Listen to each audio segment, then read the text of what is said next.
Em nome do Pai, do Filho e do Espírito Santo. Amém. Vinde, Espírito Santo, enchei os corações dos vossos fiéis e acendei neles o fogo do vosso amor.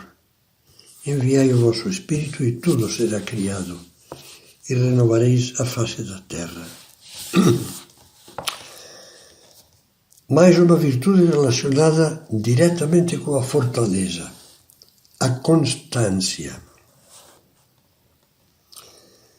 Quando Santo Tomás estuda as virtudes, contempla a constância como uma parte da fortaleza. Uma virtude que, como a da perseverança, muito semelhante a ela, participa das duas dimensões da fortaleza: enfrentar e resistir. São duas virtudes quase gêmeas, constância e perseverança. Mas que São Tomás distingue. Ele ensina que é próprio da perseverança persistir no bem que começamos sem abandonar a luta pela dificuldade da duração. O esforço prolonga-se, nós nos cansamos, achamos monótono. Isso nos impacienta e nos leva a desistir, a interromper o esforço. Quanto à constância, é característico dela persistir firmemente no bem sem desistir quando aparecem obstáculos inesperados, que nos surpreendem porque estão fora do que nós prevíamos. Quer dizer, a perseverança é persistir, apesar de que seja longo e de que as coisas demorem. Constância é não desistir quando, de repente, deparamos com um obstáculo. Esses obstáculos nos põem à prova. E a constância consiste em superá-los sem deixar que nos derrubem. Na Bíblia, Deus fala da necessidade da constância e ensina-nos que as dificuldades nos fazem bem. Mais ainda, diz-nos muitas vezes que as dificuldades são necessárias e construtivas. Por exemplo, no Antigo Testamento, no livro da Sabedoria, Deus provou os justos e os achou dignos de si. Ele os provou como ouro na fornalha e os acolheu como holocausto. São Tiago diz: feliz o homem que suporta a provação, porque depois de ter sido provado receberá a coroa da vida que o Senhor prometeu aos que o amam. E São Paulo, escrevendo aos Romanos, diz: a tribulação produz a constância, e esta produz a virtude a toda a prova. Vamos pensar um pouco nessas provas da constância. Em primeiro lugar, vamos pensar que as dificuldades são desafios. Nada que tenha valor é fácil. A vida cristã, obviamente, também não. Cristo falou-nos bem claro de que, no nosso caso, no nosso caminho de cristãos, não faltará a cruz. Se alguém quer vir após mim, tome a sua cruz e siga-me. Mas a cruz não é morte, é vida. Pela cruz, Jesus chega ao cume do amor e à glória da ressurreição, à plenitude da sua vida na terra e da sua missão redentora. Tudo está consumado, dizia pouco antes de morrer na cruz. Tudo está pleno, acabado, perfeito.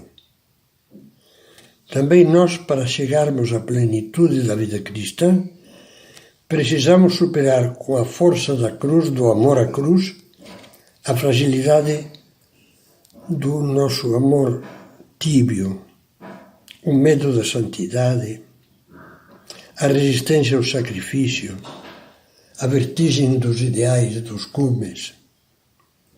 A dificuldade desafia-nos a ser autênticos. Queremos ou não queremos ser cristãos? Amamos ou não amamos?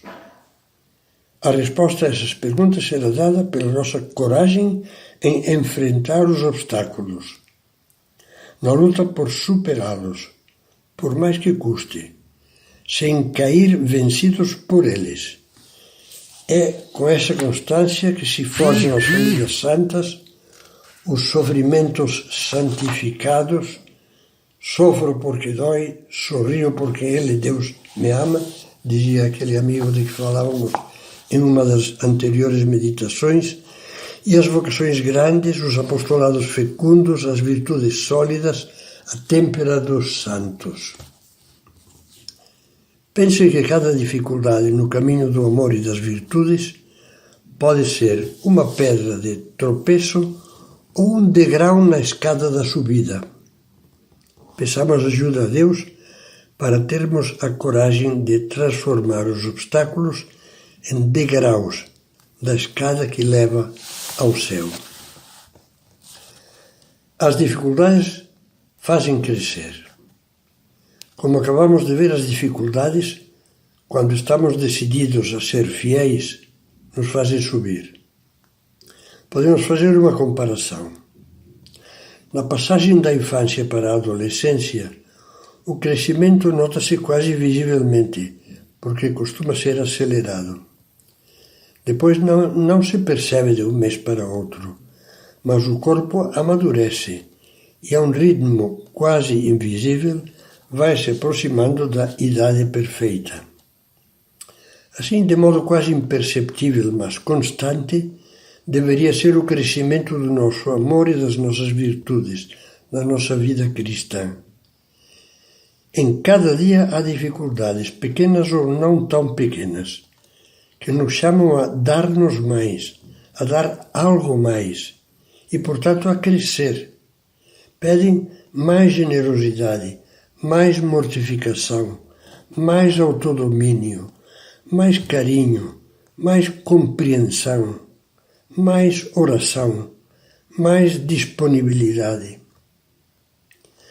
Atrás de cada um desses mais sempre existe uma pedra de tropeço, uma dificuldade que podia ter nos feito cair e retroceder, mas que nós, com a ajuda de Deus, transformamos num degrau para a nossa ascensão. Agradeçamos a Deus as dificuldades. Sem elas, ficaríamos sendo anões espirituais. É célebre o alerta que dava a esse respeito São Gregório Magno. Há alguns que querem ser humildes, mas sem serem desprezados. Que querem ser castos, mas sem mortificar o corpo. Ser pacientes, mas sem que ninguém os atrapalhe. Adquirir virtudes, mas recusando a luta que as virtudes trazem consigo. É como se, não querendo saber nada dos combates no campo de batalha, quisessem ganhar a guerra vivendo comodamente na cidade. As dificuldades nos purificam. Já vimos que a Sagrada Escritura, a Bíblia, fala das provações como de um crisol, onde o ouro da nossa alma se libera da escória e sai purificado. Na vida espiritual cristã é assim mesmo. Todas as dificuldades enfrentadas com constância nos purificam. Sobretudo as provações que Deus manda ou permite e que nós aceitamos com fé e amor unidos a Cristo na cruz. De maneira expressiva, São José Maria escreveu: "Não te queixes se sofres. Lapida-se a pedra que se estima, que tem valor. Dói-te? Deixa-te lapidar com agradecimento, porque Deus te tomou nas suas mãos como um diamante. Não se trabalha assim um pedregulho vulgar." E acrescentava com a experiência de sua alma santa: "A cruz está presente em tudo e chega quando menos se espera. Mas não esqueças que ordinariamente andam emparelhados o começo da cruz e o começo da eficácia." Um símbolo visível. No livro Recordações sobre Monsenhor Escrivá, Dom Javier Echevarria evoca um episódio que resume quase toda essa meditação. Lá pelo ano de 1954, ou 1955, chegou-lhe às mãos, a São José Maria, uma estátua de mármore, toda despedaçada. Pediu que a recompusessem, sem dissimular as fissuras da pedra e deixando-a também sem cabeça, tal como havia chegado. Foi colocada num terraço da sede central do Opus Dei em Roma. Queria colocar debaixo dessa estátua uma legenda. Numa noite de insônia, parafraseando umas palavras de São Bernardo, compôs o seguinte texto: Não há varão forte que trabalhe por Deus, cujo ânimo não cresça perante as dificuldades, ainda que vez por outra o corpo se rompa. Se quer ouvir-o em latim, non est vir fortis pro Deo laborans, cui non crescit animus in ipsa rerum difficultate, etiam si aliquando corpus dilanietur. Deixemos o latim e vamos agora ao questionário sobre a constância. Vejo as dificuldades da vida como um convite de Deus para ir além, para crescer em qualidade humana e espiritual, numa escalada do bom para o melhor? Encaro os meus ideais familiares, profissionais e sociais como uma missão a cumprir. Procuro realizá-los com generosidade e alegria.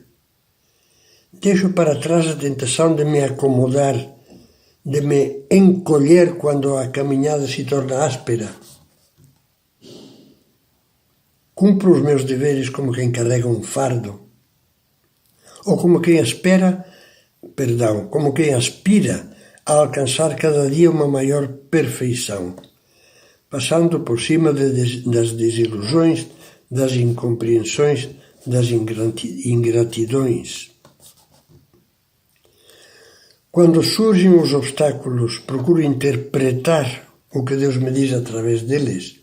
Que mensagem Deus me manda através dos próprios obstáculos? Concretamente, que virtudes me pede exercitar mais fortemente nesses momentos difíceis? Percebo que as minhas inconstâncias muitas vezes denunciam defeitos meus que barram o progresso cristão e que me deixam morno e estagnado. Sou, como dizia alguém, um derrotado prévio, isto é, alguém que se rende e se dá por vencido antes de ter combatido. Por que largo as armas, ou seja, as virtudes difíceis, tão facilmente? Se eu conseguisse responder a isso, conheceria melhor as fraquezas que devo vencer. Queixo-me com frequência dos problemas da vida. Suspiro por uma vida mais fácil. Não compreendo que aquele que muito se queixa revela falta de vigor de alma, de ideais, de coragem. Enfrento com confiança em Deus o obstáculo das minhas próprias faltas, especialmente das faltas repetidas, que não consigo vencer em pouco tempo. Mas cada vez que caio, procuro levantar-me logo, pedir ajuda ao Senhor e continuar a luta com mais brio. Compreendo que uma alma decidida e perseverante não conhece os fracassos e que é verdadeira esta afirmação de caminho. Não fracassaste, adquiriste experiência para a frente. Agradeço a Deus as contrariedades que Ele permite para limpar e fortalecer a minha alma.